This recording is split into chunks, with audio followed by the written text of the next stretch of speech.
ओम नमो भगवती वासुदेवाय नमो। नमस्कार बंधुगण आपण मानकु आम यूट्यूब चैनल को स्वागत। बंधुगण आजिर भिडियो रे आमे आपण मानकु कहबाकू जाउछु 21 तारिख एवं 22 तारिखर संपूर्ण राशिफल विषय रे। आजिर दिनटी आपणकर किपरि साब्यस्त हेबो ता सहित जदि कहिबा विशेष भाव में आमे आपणकु केउ सबु जिनिस रे जे आपणकु फायदा हेबो केउ सबु जिनिस रे आपणकु सावधानता रहिबा पई पड़िबो, आपणकर लव लाइफ किपरि रहिबो, क्यारियर किपरि रहिबो, बिजनेस आउ व्यापार किपरि रहिबो ता सहित स्वास्थ्यर महत्वपूर्ण इनफॉरमेशन मध्ये आमे आपण मानकु भिडियो रे देबु। आउ भिडियो शेष रे आमे आपण मानकु गोटे उपाय विषय मध्ये कहिबु जहा द्वारा आपण आपणकर आजिर दिन को आहुरी अधिक शुभ और मंगलदायक बनै पारिबे। तेणु आगो को वीडियो आरंभ करने पूर्व आपण को आमर रिक्वेस्ट जदि आपण आमर ए चैनल नुआ करी आछंती तो चैनल को सब्सक्राइब करंतु, सांगरे नोटिफिकेशन बेल को मध्य ऑन करंतु जहा द्वारा समय समय रे नुआ नुआ वीडियो रो नोटिफिकेशन आपण को पाखरे पहुंची जिवो। तो चलंतु फ्रेंड्स जानिबा केमिति रहिबो आपण को पई विशेष भाव में 21 और 22 तारिखर दिन। सबुठारु प्रथमे आम आपण को कहबू कि कौन आपण को पई आजिर दिन में पॉजिटिव रहिबा पई जाउछि। जदि विशेष भाव में कहबा ए दिन में आपण प्रकृति आपण को भरपूर साथ प्रदान करिवो। कौनसी लाभदायक एवं महत्वपूर्ण समाचार मिलिबा द्वारा आपण निजकु आत्मबल एवं भावनात्मक रूप से बहुत अधिक सशक्त अनुभव करिवे। अटकी थिबा काम को पूरा करिबा पाई मध्य विशेष भाव में आपण पूरा मेहनत लगाई देबे। ए दिन आपण समस्तंक पई बहुत ही लाभदायक दिन सिद्ध हेबो। ए दिन रे कौनसी महत्वपूर्ण समाचार आपण को अवश्य मिलिबो। आर्थिक समस्या सुधुरिबो। अटकी थिबा कौनसी जमी बाड़ी संपर्कित कार्य रे आपण को विशेष भाव में सफलता मिलिबार योग बनुछि। कौनसी पुराणा मित्रंक द्वारा साक्षात हेबा द्वारा मन आपणकर प्रसन्न रहिबो। ए दिन रे सुख सुविधा भली जिनिस को किणा किणी रे आपणकर टाइम स्पेंड करिवे। निजर प्रतिभा आउ क्षमता को बुझंतु। एहा द्वारा आपणकर व्यक्तित्व रे बहुत निखार देखिबा को मिलिबो तथा समाज रे आपणकर छवि मध्य बनी जिवो। ए दिन आपणकर व्यस्ततापूर्ण रहइबो, कामर बहुत ही अधिकता रहिबो किंतु सफलता मिलिबा द्वारा थकापण आपणको आदु हेबो नाही। आउ मन आपणकर बहुत ही खुशी भरा रहिबो। घरे बंधु को आगमन द्वारा मौज मजलिस रे आपणकर टाइम को स्पेंड करिवे। निजर योजना को सफल बनैबा पाई आजिर दिन बहुत ही उत्तम दिन रहिबो। काफी लंबा टाइम रु चली आसुथुबा कौनसी प्रॉब्लम रु ए दिन रे आपणको मुक्ति मिली जिवो, जहा पाई आपण निजको चिंता मुक्त मध्य अनुभव करिवे।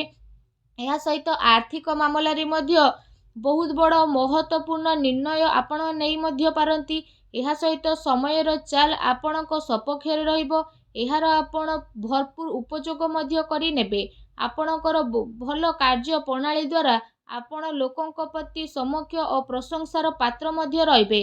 किंतु कौनसी भी कार्य अथवा योजना पूर्वर रूपरेखा अवश्य बनैकी नियंतु। एहा आपणक पई बहुत ही भल रहिबो। अनेक प्रकार सफलता ए दिन रे आपणको अवश्य ही प्राप्त हेबो। ता सहित जदि कहिबा ए दुई दिन रे आपणक पई कोन नेगेटिव रहिबो। जदि कहिबा आपण निजर क्रोध और तरतर जेपरि स्वभाव उपरे विशेष भाव में नियंत्रण रखंतु। कौनसी संबंधी बा पड़ोसी सह वाद विवाद जेपरि स्थिति आपणकर उत्पन्न होई पारे। ठीक हेबो कि निजर काम कार्य उपरे ध्यान दियंतु। अन्यर अजथा कथा को नजरअंदाज करंतु। मनरे कौनसी मनांतर मतांतर स्थितिर आशंका मध्य आसी पारे। निजर स्वभाव उपरे नियंत्रण रखंतु। काहींकि ना केबे केबे आपणकर क्रोधपूर्ण बाणी अन्य को आहत करि थाए। एहा सहित संबंध रे मध्य कटुता आपणकर आसीबो। ता सहित आयर संसाधन रे आपण बनिकी रहिबे। किंतु जदि कहिबा खर्च आपणकर बढ़िबो। सेति पई निजर बजेट अनुसार आपण खर्च करंतु। किछि अस्वस्थता मध्य अनुभव करिवे किंतु आपणकर कॉन्फिडेंस आपणको आगो को बनेकी नबो। एहा सहित जदि विशेष भाव में कहिबा अन्य कारणरू कौनसी प्रकार धनहानि मध्य आपणकर होई पारे। भाई भौणी सह निजर संबंध को आपण खराब हेबा को दियंतु नाही। एहा द्वारा अकारण रे ही चिंता आपणकर उत्पन्न हेबो। कौनसी प्रतिद्वंदींकर भावना कारणरू विशेष भाव में आपणक पई किछि नकारात्मक वातावरण उत्पन्न हेबो एवं किछि कथावार्ता को नहीं लड़ाई झगड़ा मध्य आपणकर हेबो। किंतु टिके सावधानता आपणको प्रॉब्लम रु मुक्त रखी देबो। घरर बड़ वृद्धंकर अवहेला आदु करंतु नाही, कारण केबे केबे भूल बुझामणा ओळस्वामी द्वारा आपणकर बनुथुबा कार्य रे विघ्न आसी पारे। ଏହା ସହିତ ଆପଣ ନିଜର ବିଚାରରେ ମଧ୍ୟ ଲଚିଲାପଣ ରଖାନ୍ତୁ। ଏହା ଆପଣଙ୍କ ପାଇଁ ବହୁତ ଭଲ ରହିବ। ଆସନ୍ତୁ ଜାଣିବା ଏ ଦିନରେ ଆପଣଙ୍କର ଲଭ୍ ଲାଇଫ୍ କିପରି ରହିବ। ବିବାହିତ ଜୀବନରେ ସାମଞ୍ଜସ୍ୟ ଆପଣଙ୍କର ରହିବ। ମନୋରଞ୍ଜନ ସମ୍ବନ୍ଧିତ କାର୍ଯ୍ୟରେ ଆପଣ ଆପଣଙ୍କ ସମୟ ବ୍ୟତୀତ କରିବା ସହିତ ପରିବାରରେ ହାସ ପରିହାସରେ ଖୁସିର ମାହୋଲ ଦେଖିବାକୁ ମିଳିବ। ପାରିବାରିକ ବାତାବରଣ ଆପଣଙ୍କର ସୁଖଦପୂର୍ଣ୍ଣ ରହିବ। ପ୍ରେମ ସମ୍ବନ୍ଧରେ ବି ଯଦି କହିବା ପ୍ରଗାଢ଼ତା ଦେଖିବାକୁ ମିଳିବ। ରୋମାଣ୍ଟିକ ମାହୋଲ ରହିବ। ନିକଟ ସମ୍ବନ୍ଧରେ ଯଦି କହିବା ଆପଣ ଯିବାର ପ୍ରୋଗ୍ରାମ ମଧ୍ୟ ବନେଇ ପାରନ୍ତି। କାଫି ସମୟ ପରେ ଘରୁ ବାହାରକୁ ବାହାରିବା ଆଉ ଲୋକଙ୍କ ସହ ମିଳାମିଶା କରିବା ଖୁସି ଆପଣଙ୍କୁ ବିଶେଷ ଭାବରେ ପ୍ରଦାନ କରିବ। ପାରିବାରିକ ବାତାବରଣ ଖୁସି ଭରା ରହିବ। ଘରର ସବୁ ସଦସ୍ୟମାନେ ଜଣେ ଆଉ ଜଣଙ୍କ ସହ ନିଜର ଟାଇମକୁ ସ୍ପେଣ୍ଡ କରିବେ। ବାହାର ସମ୍ବନ୍ଧରେ ସାବଧାନ ହୁଅନ୍ତୁ। ଏହାଦ୍ୱାରା ଆପଣଙ୍କର ମାନହାନି ହେବାର ସମ୍ଭାବନା ରହିଛି। ପରିବାରର ବ୍ୟକ୍ତିମାନେ ଆପଣଙ୍କୁ ନାରାଜ ମଧ୍ୟ ହୋଇପାରନ୍ତି, କାରଣ କାମର ବ୍ୟସ୍ତତା କାରଣରୁ ଆପଣ ପରିବାରକୁ ଟାଇମ୍ ଦେଇପାରିବେ ନାହିଁ। ସେଥିପାଇଁ ସେସବୁ ପାଇଁ ଟାଇମ୍ ଆପଣ ବାହାର କରିକି ଅବଶ୍ୟ ହିଁ ରଖନ୍ତୁ। ବିବାହିକ ସମ୍ବନ୍ଧରେ କିଛି ସମୟରୁ ଚାଲି ଆସୁଥିବା ଚିନ୍ତାକୁ ଏକା ସାଙ୍ଗରେ ବସିକି ସୁଲଝେଇବାରେ ସଫଳତା ମିଳିବ। ଆଉ ଘରର ବାତାବରଣ ସେସବୁକୁ ସୁଖଦ ଆଉ ମଧୁରପୂର୍ଣ୍ଣ ମଧ୍ୟ ରହିବ। ଆସନ୍ତୁ ଜାଣିବା ଏ ଦିନରେ ଆପଣଙ୍କ ବ୍ୟବସାୟ କ୍ୟାରିୟର କିପରି ରହିବ। ଏ 2 ଦିନରେ ବ୍ୟବସାୟରେ ପ୍ରଡକ୍ସନ ସମ୍ବନ୍ଧିତ କାର୍ଯ୍ୟରେ କମି ଆସିବା କାରଣରୁ ଚିନ୍ତା ରହିପାରେ, କିନ୍ତୁ ଯଦି କହିବା ଆପଣଙ୍କର କେତେ ସାରା କାର୍ଯ୍ୟରେ ଆର୍ଥିକ ସ୍ଥିତି ଆପଣଙ୍କର ମଜବୁତ ରହିବ। ସେଥିପାଇଁ ଚିନ୍ତା କରିବାର ଆଦୌ ବି ଆବଶ୍ୟକତା ନାହିଁ।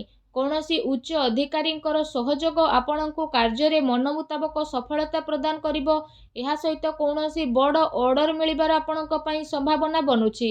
ସରକାରୀ ସେବାୟତ ବ୍ୟକ୍ତିଙ୍କ ଉପରେ ମଧ୍ୟ କାମର ଅଧିକ ବୋଝ ମଧ୍ୟ ରହିବ। ତା ସହିତ କାର୍ଯ୍ୟକ୍ଷେତ୍ରରେ କୌଣସି ବି ନିର୍ଣ୍ଣୟ ଆପଣ ଏକା ଆଦୌ ନିଅନ୍ତୁ ନାହିଁ। ଟିମ୍ ୱାର୍କ ବନେଇକି ଆପଣ କାମ କରନ୍ତୁ। ଏହାଦ୍ୱାରା ବ୍ୟବସ୍ଥା ଆପଣଙ୍କର ଉତ୍ତମ ରହିବ। ଆର୍ଥିକ ମାମଲାରେ କାହା ଉପରେ ଅଧିକ ଭରସା କରନ୍ତୁ ନାହିଁ, ନା କୌଣସି ପ୍ରକାରର ସମଝୋତା କରିବେ। ଫ୍ରେଣ୍ଡସ୍, ବ୍ୟବସାୟିକ କ୍ଷେତ୍ରରେ ଆପଣଙ୍କୁ ଆପଣଙ୍କର ପରିଶ୍ରମର ଅନୁରୂପ ବହୁତ ଭଲ ପରିଣାମ ମଧ୍ୟ ହାସିଲ ହେବ। ଏ ଦିନରେ ଆପଣଙ୍କୁ ଆପଣଙ୍କ ଭାଗ୍ୟର ଅଧିକ ସହଯୋଗ ମିଳିବ। ଚାକିରି କରୁଥିବା ବ୍ୟକ୍ତିମାନେ କୌଣସି ସରକାରୀ ମାମଲାରେ ଫସି ପାରନ୍ତି, ତେଣୁ ଆପଣ ସାବଧାନ ରୁହନ୍ତୁ। ବ୍ୟବସାୟିକ ପରିସ୍ଥିତି ଏ ଦିନରେ ଆପଣଙ୍କର ଅନୁକୂଳ ରହିବ। ନିଜର ପୁରା ଧ୍ୟାନ ବିଜନେସ୍ ଉପରେ କେନ୍ଦ୍ରିତ କରନ୍ତୁ। କୌଣସି ମନାନ୍ତର ମତାନ୍ତରର ସ୍ଥିତି ବନୁଛି। ବ୍ୟବସାୟିକ ଗତିବିଧି ସମ୍ବନ୍ଧିତ ଯୋଜନା କୌଣସି ବାହାରୀ ବ୍ୟକ୍ତିଙ୍କ ସହ ଆପଣ ସେୟାର କରନ୍ତୁ ନାହିଁ। କେହି ଏହାର ଅନୁଚିତ ଉପଯୋଗ କରିପାରେ। ଆଉ ଅର୍ଡର ସମ୍ବନ୍ଧିତ ସବୁ କାର୍ଯ୍ୟରେ ପକ୍କା ଦିଲର ଆପଣ ଉପଯୋଗ କରନ୍ତୁ। ଚାକିରି କରୁଥିବା ବ୍ୟକ୍ତିବିଶେଷଙ୍କ ପାଇଁ ଏ ଦିନ ବହୁତ ଲାଭଦାୟକ ଦିନ ସିଦ୍ଧ ହେବ। ତା ସହିତ ଚାକିରି ସମ୍ବନ୍ଧିତ ଏ ଦିନରେ ଆପଣଙ୍କୁ ବହୁତ ଭଲ ଖୁସି ଖବର ଅବଶ୍ୟ ହିଁ ପ୍ରାପ୍ତ ହେବ, ଯାହାଦ୍ୱାରା ଆପଣଙ୍କୁ କାଫି ଖୁସିର ମଧ୍ୟ ଅନୁଭବ ହେବ। ଆସନ୍ତୁ ଜାଣିବା ଏ ଦିନରେ ଆପଣଙ୍କର ସ୍ୱାସ୍ଥ୍ୟ କିପରି ରହିବ। ଗ୍ୟାସ୍ ଏବଂ ଏସିଡିଟିରେ ଆପଣ ପ୍ରୋବ୍ଲେମରେ ରହିବେ। ଖାଦ୍ୟପେୟରେ ସଂଯମତା ରଖନ୍ତୁ। ବ୍ୟବସ୍ଥିତ ଦିନଚର୍ଯ୍ୟା ରଖିବାର ଆପଣଙ୍କର ଅତି ଆବଶ୍ୟକତା ରହିଛି। ସ୍ୱାସ୍ଥ୍ୟ ମୌସୁମୀ ବେମାରୀ କାରଣରୁ ଥକାପଣ ଆପଣଙ୍କୁ ଅନୁଭବ ହେବ ଏବଂ ଚିନ୍ତାରେ ରହିବେ।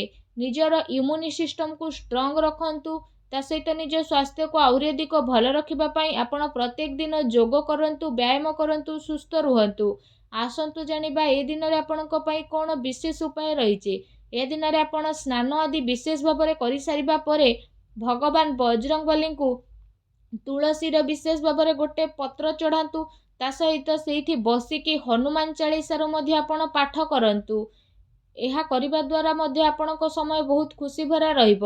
ତା ସହିତ ଏପରି କରିବା ଦ୍ୱାରା ହିଁ ଭଗବାନ ବଜରଙ୍ଗବଲୀ ବହୁତ ଶୀଘ୍ର ପ୍ରସନ୍ନ ହେବେ ଏବଂ ଆପଣଙ୍କର ସମସ୍ତ କଷ୍ଟକୁ ମଧ୍ୟ ଦୂର କରିବେ। ଆଉ ଯାହା ବି ଆପଣଙ୍କ ଜୀବନରେ ପ୍ରୋବ୍ଲେମ ଚାଲୁଛି, ସବୁ ପ୍ରୋବ୍ଲେମର ଅନ୍ତ କରିବେ ଆଉ ଆପଣଙ୍କୁ ଶୀଘ୍ର ହିଁ ଶୁଭ ଫଳର ପ୍ରାପ୍ତି କରିବେ। ଆଉ ଆପଣଙ୍କର ସମସ୍ତ ମନୋକାମନା ମଧ୍ୟ ଭଗବାନ ବଜରଙ୍ଗବଲୀ ଅବଶ୍ୟ ହିଁ ପୂରଣ କରିବେ। ଭଗବାନ ବଜରଙ୍ଗବଲୀଙ୍କ ଆଶୀର୍ବାଦ ଆପଣଙ୍କୁ ପ୍ରାପ୍ତ ହେଉ। ସଚ୍ଚା ଦିଲେ କମେଣ୍ଟ ବକ୍ସରେ ଜୟ ବଜରଙ୍ଗବଲୀ ବୋଲି ଅବଶ୍ୟ ଲେଖନ୍ତୁ। ଭିଡ଼ିଓକୁ ଲାଇକ୍ କରିବା ପାଇଁ ଆଦୌ ବି ଭୁଲନ୍ତୁ ନାହିଁ। ଧନ୍ୟବାଦ।